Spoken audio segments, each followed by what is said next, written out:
Howdy y'all, it's Rain, and it has been quite some time since I've done one of these Mental Health Monday updates, but I had a very special request from a very special person, so shout out to my amazing son Arthur, who has specifically requested that I do a video on black or white thinking. It is something that in cognitive behavior therapy is referred to as a thinking trap. We're going to go over it in 4 points. What is it? Why do we do it?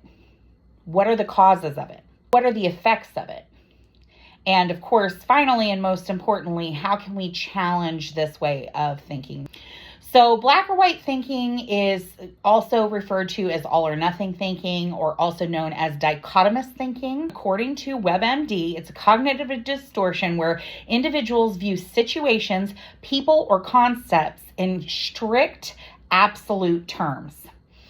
They tend to divide everything into clear-cut categories such as right or wrong, good or bad, without considering the nuances or complexities of the situation. I think some of this is cultural because we live in a culture that very much promotes a binary way of thinking. Sort of a yes or no, good or bad, married or single, man or woman, love or hate. To only have two choices doesn't really fully represent what actually exists in any given situation. As we know, life is complex and there are a lot of variables at work and at play in any sort of situation. So the reason that I like the term black or white thinking is because we know logically that there is more colors, right, than just black and white.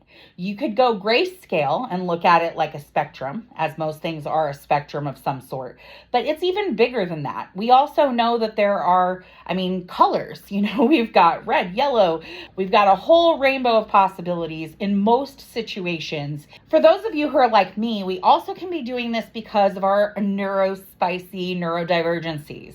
People with ADHD, OCD, on the autism spectrum, we are all more prone to this type of black and white thinking and these other types of thinking traps. But black or white thinking can actually exist within people who have neurodivergency because some of us do really need a sense of finality in things, and we really look for a clear-cut, certain answer. And so a lot of times that can lead to black or white thinking. Another reason that you might be black or white thinking is trauma. People with personality disorders such as bipolar disorder, BPD, even PTSD.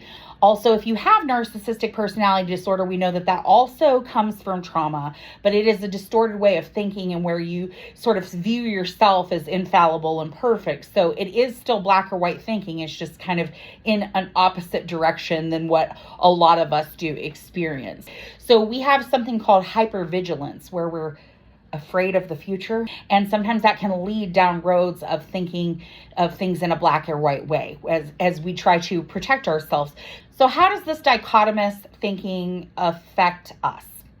Well, first of all, it can cause problems with logic. It is not a logical way of thinking. It does not allow for other possibilities. And because of that, it can cause relationship issues. When you start to view someone that you have a relationship with as either all good or all bad based on one instance or one set of circumstances. It can also cause relationship issues within yourself and being overly critical of yourself. It can also cause extreme emotional dysregulation and frustration when either your black or white way of thinking is challenged or you feel overwhelmed and anxious because of these only two extreme choices. It can also be very taxing on your nervous system, and that in itself can lead to more emotional dysregulation, to sleeping problems, to physical health issues. Black or white thinking can really hold you back from successful endeavors in your future. It can hold you back from making good career choices. It can hold you back from pursuing education. It can hold you back in trying new things in just a various ways of life, because when you start to think like, oh, I hate this thing before you've tried it, that might hold you back. I'm not going to be good at this, even though you've never done it. it can hold you back. So it can cause a lot of problems for people who do deal with this type of thinking on a regular basis. The good news is that, like most thinking traps, there are ways to challenge and treat this type of thinking. The first and most important thing is awareness, to be aware when you are doing this type of thinking. One thing I like to do is point out words that are kind of a clue that you're going down that road. Words like always, never, impossible, ruined, disaster, hate, perfect. So instead of always, you might say sometimes. Instead of never, you might say occasionally, rarely, unlikely. Instead of impossible or ruined, you could say something is challenging or difficult. Instead of a disaster, you could say that something is unfortunate, chaotic, frustrating. Instead of saying you hate something, you could say that you prefer something else. Another way to work on these thoughts is you can actually take a moment to just regulate your nervous system. There are a lot of exercises that can help you regulate your nervous system. Things like breathing exercises. 3-5-7 breaths is generally what we go for, but there's also box breaths where you do 4 seconds in, 4 seconds out. 4 seconds in, 4 seconds out.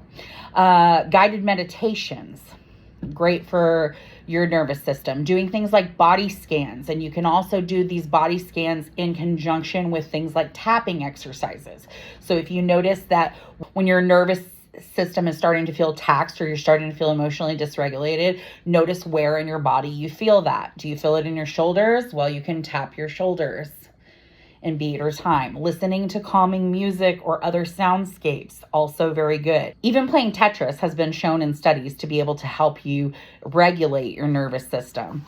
Another thing that you need to do, other than just identifying that the thoughts are there, is to take a moment to challenge the thoughts.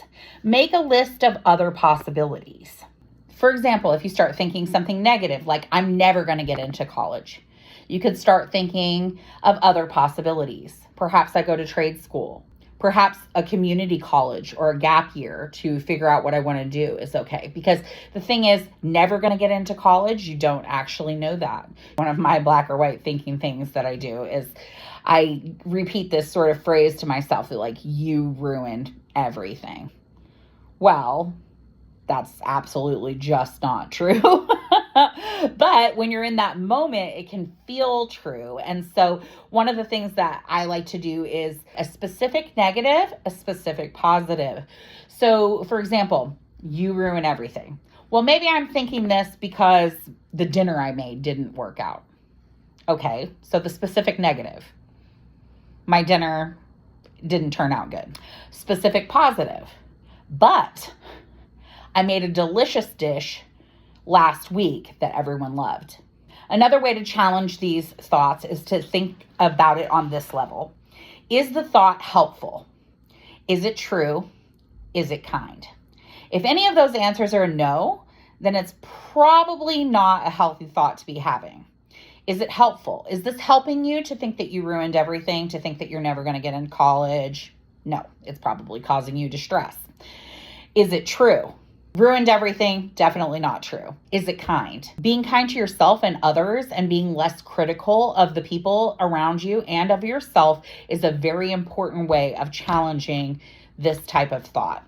Another thing that I sometimes like to do, because I love sort of a thinking challenge, is something that I kind of like made up called the rainbow technique. Let's say that I am feeling like no one likes me. That's a big one for me too. No one likes you. Okay, so now I'm going to use the word rainbow and each of the letters in the word rainbow to challenge that thought by making a list of other possibilities.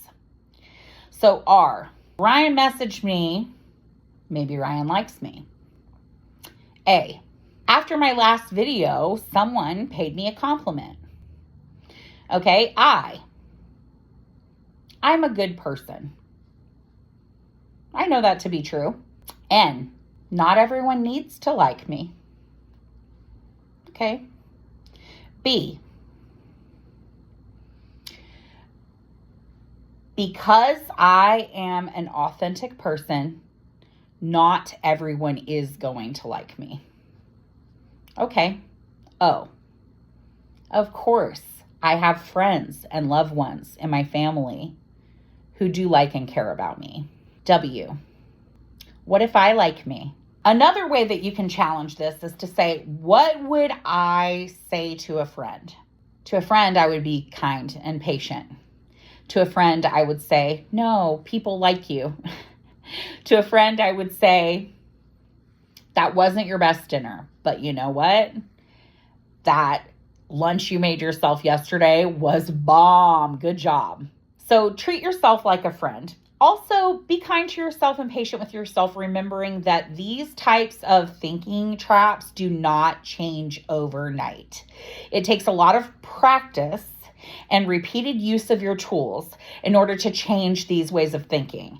And even if you start to struggle with it in the future, it doesn't mean that you've backtracked or anything like that, because we all know that healing is not linear. So you are doing a great job. I believe in you. I really do. And I believe in me. And together we're going to work on these thinking traps and on regulating our nervous systems and being happy and healthy and seeing the nuances and the beautiful rainbow that life has to offer, instead of only the always or never, the black and white of a situation.